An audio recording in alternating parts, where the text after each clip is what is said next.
কতটা তেল নিয়ে নিয়েছি, সর্ষের তেল নিয়েছি একটা ফ্রাই প্যানে।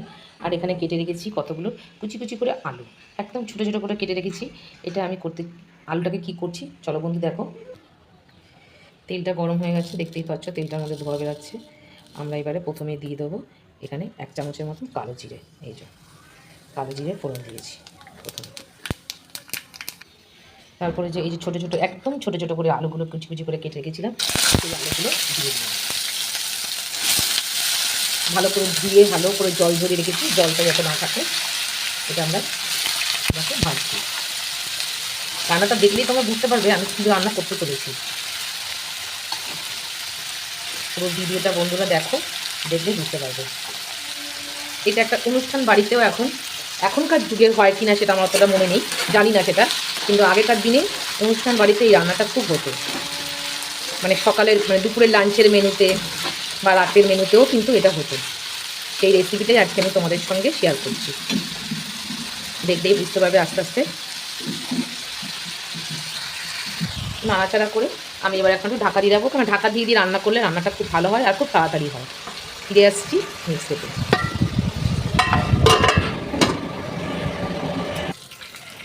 দেখো দেখতে পাচ্ছ এখানে কী লাগানো বলো তো, এটা একটা লবঙ্গ।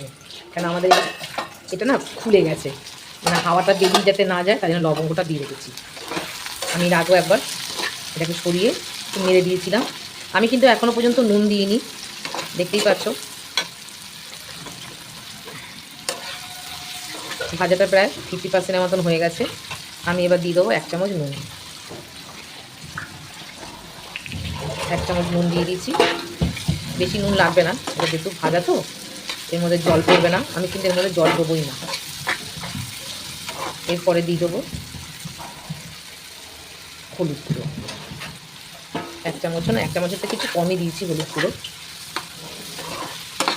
বেশি হলুদ লাগবে না, তাতেই হয়ে যাবে দেখো। আর ঢাকা দিয়ে দিয়ে রান্না করলে রান্নাটা খুব ভালো হয়, খুব ভালো সেদ্ধ হয়ে যায় আর সময়টাও খুব কম লাগে। নুন আর হলুদটা দিয়েছি, এরপরে দিয়ে দেবো গোলমরিচের গুঁড়ো। আমি এখানে কাঁচা লঙ্কা আজকে ইউজ করবো না, দেখতেই পাচ্ছ আমি এখানে গোলমরিচ দিয়ে দিলাম। গোলমরিচের গুঁড়োটা দিয়ে দিয়েছি। আমি এখানে গোলমরিচ দিয়ে আলুটাকে ভালো করে ভাজবো। পরে আমি এখানে দিয়ে দেবো, দেখতে পাচ্ছ 1/2 চামচের মতন শুকনো লঙ্কার গুঁড়ো। এটা জাস্ট কালারের জন্যে, এটাতে ঝাল হবে না, দেখতে ভালো হবে, তাই জন্য একটুখানি শুকনো লঙ্কার গুঁড়োটা দিলাম। এই যে রেসিপিটা হয়েছে দেখতেই পাচ্ছ, এখনই কিন্তু দেখো আলুগুলো সেদ্ধ হয়ে গেছে। বললাম না ভাজতে ভাজতে আলু সেদ্ধ হয়ে যায় একদম। আর ঢাকা দিয়ে দিয়ে আমি ভাজছি, তাই জন্য আলুটাও ভালোভাবে সেদ্ধ হয়ে গেছে। আমি আবার একটুখানি ঢাকা দিয়ে দেবো, কেন যেহেতু আমি এখন শুকনো লঙ্কার গুঁড়োটা দিয়েছি। রেড চিলি পাউডার, এটাতে শুধু জাস্ট কালার হওয়ার জন্যে, ঝাল নেই বেশি। তারপরে আমি আবার একটু ঢাকা দিয়ে দিচ্ছি। দেখতে পাচ্ছ আলুটা কত সুন্দর ভাজা হয়ে গেছে। এরপরে আমি আসছি পেঁয়াজ কুচি। এই দেখো এখানে পেঁয়াজ কুচি করা রাখা আছে। এই পেঁয়াজটা আমি একদম সবার লাস্টে দেবো, এখন কিন্তু নামানোর সময় হয়ে গেছে। আমি এই সময় এবার দিয়ে দিচ্ছি এই কুচানো পেঁয়াজটা। এই কুচানো পেঁয়াজটা আমি সবার লাস্টে দিচ্ছি, কারণে পেঁয়াজটা যদি প্রথমেই দিতাম, পেঁয়াজটা প্রথমে দিলে না খুব ভাজা বেশি হয়ে যেত আর পেঁয়াজের ক্রাঞ্চিনেসটা থাকতো না। এই ক্রাঞ্চিনেসটা থাকার জন্যে আমি পেঁয়াজটা একটু লাস্টে দিলাম। খুব সুন্দর লাগে, খুব টেস্টি হয় এই রান্নাটা। তোমরা একবার প্লিজ একবার ট্রাই করে দেখো, আমাদের কথা শুনে খেতে খুব ভালো লাগে এরকমভাবে। এখনও কিন্তু আরও বাকি আছে, আর একটা জিনিস দেওয়ার বাকি আছে। দেখো আমি এবারে পেঁয়াজটাকে এটার সঙ্গে মিশিয়ে দিলাম। আমার কিন্তু আলু পুরো দেখতেই পাচ্ছ, আলু কিন্তু ভাজা হয়ে গেছে, আলু একদম পুরো সেদ্ধ হয়ে গেছে। এই দেখো, যেহেতু আমি ছোটো ছোটো কেটেছিলাম আলুগুলো, তোমাদের দেখিয়ে দিচ্ছি। আলুগুলো আমি ছোটো ছোটো যেহেতু কেটেছিলাম, আলুগুলো পুরো ভাজা হয়ে গেছে। এবার আমাদের পেঁয়াজটা সামান্য একটু ভাজবো। এখানে তোমরা জানো আমি এখানে করে রেখেছিলাম তিল, সাদা তিল আর পোস্ত। 1 কৌটো আমি মিশিয়ে রেখেছিলাম, 100 গ্রাম সাদা তিল আর 100 গ্রাম পোস্ত। এই সাদা তিল আর পোস্ত থেকে আমরা এখানে 2 চামচ দিয়ে দিচ্ছি। 2 চামচ সাদা তিল আর পোস্তটা দিয়ে দেবো। দাও,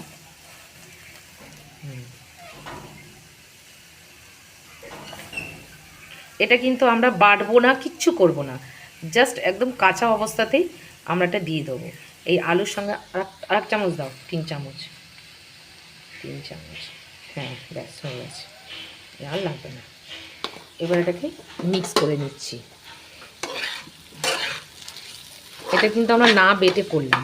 এই রান্নাটা খেতে এত ভালো লাগে, তোমরা না খেলে বুঝতে পারবে না, এত সুন্দর লাগে খেতে। তোমরা এই শুধু খালি আলু ভাজাটা দিয়েই তোমরা পুরো ভাতটা খেয়ে নিতে পারবে। আমরা পোস্ত বেটে, পোস্তর তরকারি, পোস্ত করেছি, আমরা অনেক খেয়েছি, কিন্তু বন্ধুরা একবার এইরকমভাবে আলু পোস্তর ভাজা করে খেয়ে দেখো কীরকম লাগে। ঠিক পেঁয়াজটা কিন্তু এরকম পরে দেবে, পেঁয়াজের এই ক্রাঞ্চিনেসটা দেখো, পেঁয়াজটা কিন্তু আস্তে আস্তে হাফ ভাজা হয়ে গেল, দেখতেই পাচ্ছ পেঁয়াজটা দেখো হাফ ভাজা হয়েছে, পুরো ভাজা কিন্তু হয়নি। এই যে পেঁয়াজের যে ক্রাঞ্চিনেসটা থাকে খুব সুন্দর লাগে খেতে, আর এই তিল আর পোস্ত দিয়ে এত ভালো লাগে খেতে এটা। তা বন্ধুরা কেমন লাগলো আমাদের এই রেসিপিটা, প্লিজ এই রেসিপিটা ভালো লাগলে একটা লাইক করে দিও। এরকমভাবে আমাদের পাশে থেকে আমাদের সবসময় আমাদের পাশে থেকো, চ্যানেলটাকে সাবস্ক্রাইব করে আমাদের পাশে থেকো।